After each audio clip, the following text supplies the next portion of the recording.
Hello' everyone, good evening. ইফালে বিচনাখন দেখি বেয়া নাপাব, কাৰণ মই অহাকালি যাম গুৱাহাটী আৰু তাৰ কাৰণে মই কাপোৰ ভৰাই আছোঁ। আৰু এইটো হৈছে মোৰ নতুন গডৰেজ। তাৰপিছতে আৰু বেছি দেৰি নকৰিলোঁ, ভাতকেইটা খাই শুই দিলোঁ, যিহেতু অহাকালি ৰাতিপুৱা সোনকালে উঠিব লাগিব। Hello', good morning. এতিয়া বাজিছে ৰাতিপুৱা 5:30 আৰু মই যাব ওলাইছোঁ গুৱাহাটী। Bye bye.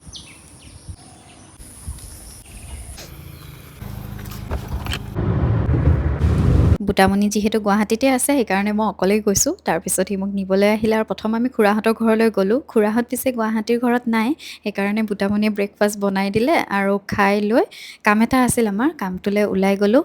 তাৰপিছত গধূলি আমি হোমষ্টেলৈ আহিলোঁ। এই হোমষ্টেটোত আমি আগতেও কেইবাবাৰো আছোঁ, খুব ধুনীয়া হয়। আৰু গধূলি ভাবিলোঁ এপাক এনেই ওলাই যাওঁ আৰু ৰুমতে থকাতকৈ। আজি পিছে খুব ভিৰ, সেইকাৰণে গাড়ী লৈ ওলাইছিলোঁ যদিও ফুৰি আহি গাড়ীখন থৈ আকৌ আমি ডিনাৰ কৰিবৰ কাৰণে কেবত গ'লোঁ।